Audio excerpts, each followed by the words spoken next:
उत्तराखंड मेरी और आपकी भाभी और बाकी।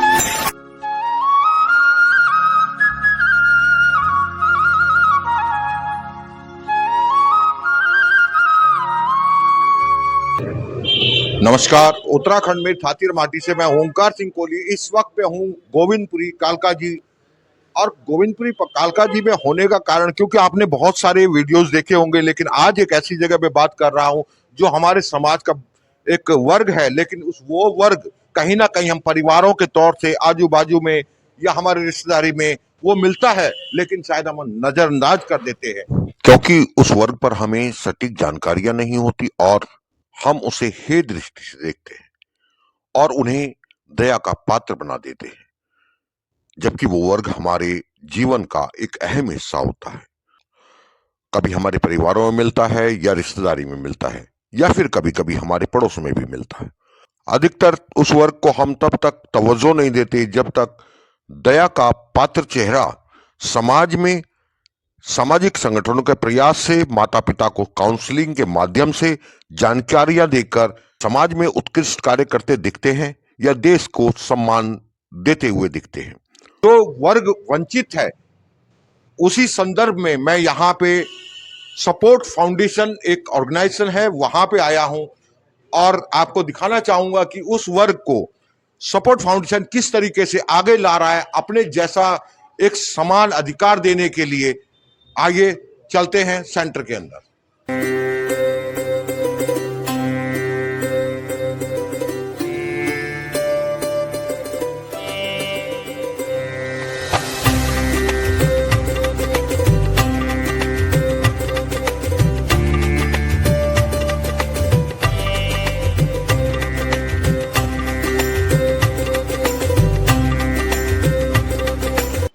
उत्तराखंड में थातिर माटी से आज मैं यहाँ गोविंदपुरी कालका जी में हूँ और आपने देखे भी होंगे बहुत सारे चैनल में मेरे जो वीडियोस हैं वो उत्तराखंड को लेके या दिल्ली एनसीआर को लेके होते हैं, लेकिन आज का जो वीडियो है उसमें मैंने अभी थोड़ी देर पहले आप लोगों को बताया कि कहीं ना कहीं समाज में एक वर्ग है जो वंचित रह जाता है हमारे आस पड़ोस में, हमारे रिश्तेदारी में या फिर हमारे घर के अंदर भी है और कई बार हम शायद उनको ध्यान से देख नहीं पाते हैं। तो मेरे साथ बैठी हुई है डॉक्टर सानू श्रीवास्तव जी जो कि मनोवैज्ञानिक है और पिछले काफी समय से ये जो बच्चे हैं, जो हमारे स्पेशल बच्चे हैं, उन लोगों के लिए कार्य कर रही हैं। ये जानने की उत्सुकता मेरे में भी है कि ऐसा मतलब क्या आपको लगा कि मुझे यही फील्ड पकड़नी है, ऐसे बच्चों को लाना है, आपको क्या लगता है मैम? सबसे पहले तो फाउंडेशन के बारे में आपसे बात करूंगा। सपोर्ट फाउंडेशन मैंने 2011 में अपने हस्बैंड कपिल जी के साथ शुरू किया था और हम दोनों चाहते थे कि हमारी ज़िंदगी में एक उद्देश्य रहे हमेशा, जब हम लोग बहुत बूढ़े हो जाएं तब भी। और समाज का जो ये वर्ग है जो डिसेबल बच्चे जिनको हम कहते हैं, डिसेबल तो नहीं लेकिन वो बहुत ही स्पेशल हैं, बहुत ही अलग हैं और उनकी अलग क्वालिटीज़ हैं, तो मैं उनके लिए हमेशा कुछ करना चाहती थी क्योंकि बहुत कम लोग हैं जो उनके लिए काम करते हैं। तो हमें हमेशा अपनी ज़िंदगी में एक उद्देश्य चाहिए था और एक तरह से मैं शायद उनके लिए नहीं कर रही हूँ लेकिन वो मेरे लिए कर रहे हैं क्योंकि वो मेरी ज़िंदगी में एक उद्देश्य को बनाए हुए हैं। हम दोनों को खुशियाँ देते हैं और हमें बहुत खुशी मिलती है उनके लिए काम करके। बहुत अच्छा आपने जो बोला हकीकत में, और रही बात मैंने भी आपसे शेयर किया थोड़ी देर पहले, वो ऐसे स्पेशल बच्चे जो हैं कहीं ना कहीं वंचित रह जाते हैं परिवार में, हमारे आस पड़ोस में या हमारे गली मोहल्ले या फिर कहीं भी रिश्तेदारी में भी, और आप उन लोगों के लिए काम करते हैं। लेकिन आपको मैडम कैसे एक सोच बनी कि आपको ऐसे बच्चों के साथ काम करना, ये सोच कहाँ से पैदा हुई?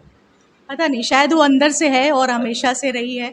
जब मैं अपनी शादी के बाद दिल्ली आई और मैंने 2005 में जॉब शुरू करी तो ऐसे ही स्पेशल स्कूल में ही करी थी और लेकिन मुझे शायद बचपन से था, जब मैं अपना पोस्ट ग्रेजुएशन कर रही थी तब भी मैं सोचती थी कि मैं अपने एक संस्था चलाऊँगी, एक दिन एक संस्था बनाऊँगी। लेकिन मैंने हमेशा सोचा था जब मैं बूढ़ी होने लगूँगी तभी ये काम करूँगी, क्योंकि समाज में ज़्यादातर लोग तभी ऐसा करते हैं जब थोड़ा ओल्ड एज हो जाते हैं। लेकिन मेरे हस्बैंड का इसमें सपोर्ट रहा और फ्रेंड्स का भी रहा, तो उन्होंने हमेशा उत्साह बढ़ाया कि आप उस एज में ये सब नहीं कर पाओगे जितना अभी तुम शुरू कर पाओगे। तो ये करके मुझे बहुत खुशी मिलती है जो मैं शब्दों में बयान नहीं कर सकती। अभी आपके पास जो है पहले मेरे ख्याल से आपका सेंटर कहीं और जगह भी था, जी। वो कितने टाइम से लगातार आप चला रहे थे? अभी यहाँ शिफ्ट करने का क्या आपको लगता है, क्या उद्देश्य रहा होगा? 2011 में हमने वो सेंटर स्टार्ट किया था और हमारी संस्था भी 2011 में बनी थी, तो तभी से हमने वो सेंटर स्टार्ट किया और उसको हमने लगातार चलाया बहुत ही सफलतापूर्वक 2022 तक। लेकिन 22 के अंत में आपको पता ही है कि 21 से कोविड आ गया और उसके बाद सिचुएशन बहुत बदलती चली गई। तो हमें भी फाइनेंशियल बहुत दिक्कत होने लगी क्योंकि हम अपनी सैलरी से ही रन कर रहे थे और स्टाफ भी बहुत डेडिकेटेड चाहिए, जो उनके लिए दिल से काम कर सके वही कर सकता है। तो मुझे वो सेटिस्फेक्शन मिल नहीं रहा था, ना ही मेरा स्टाफ शायद उस समय सपोर्टिव था मुझे मिला।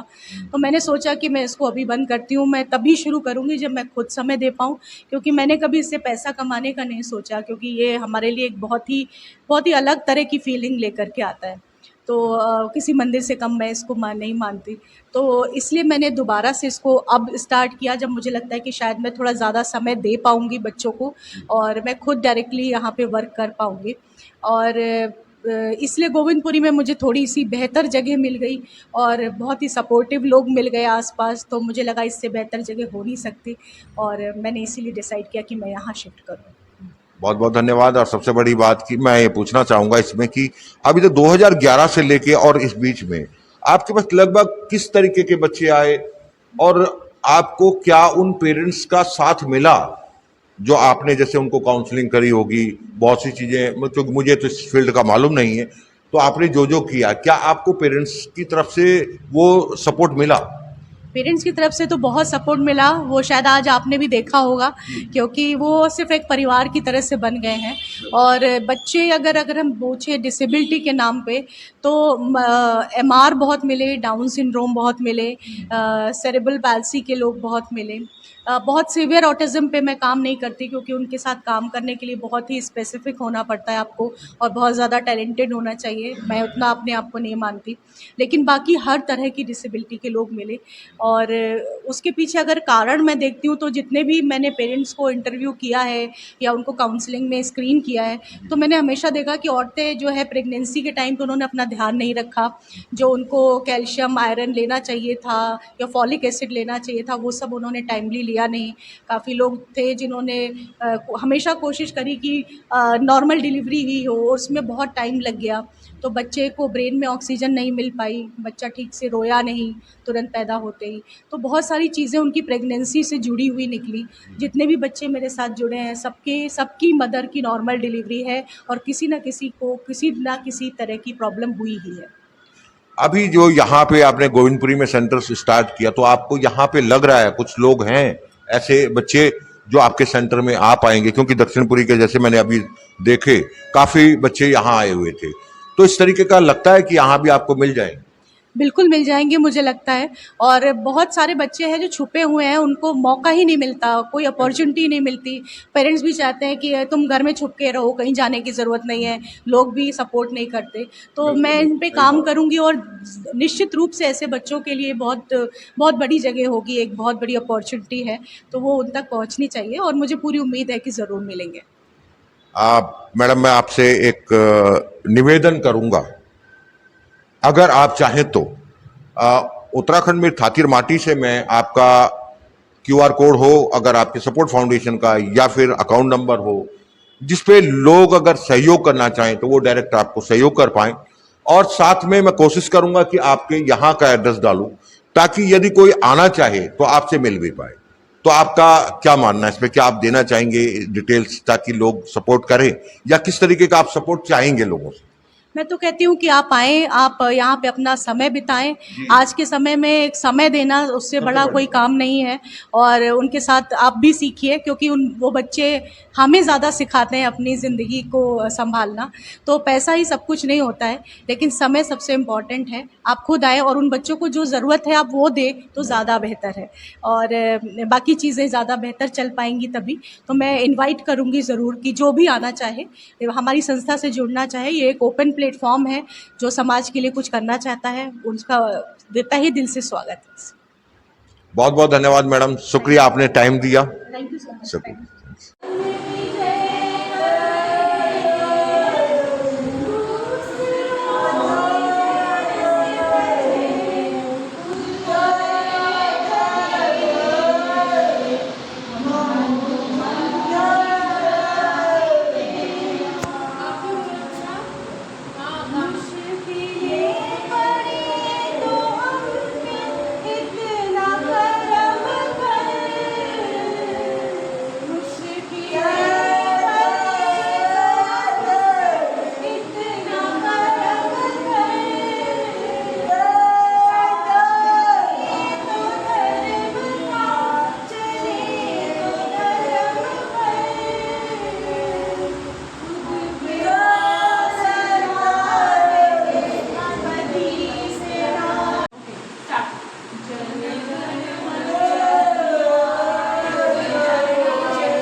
करो, मैं 10 पे काउंट करूंगी फिर सबको करना है। 1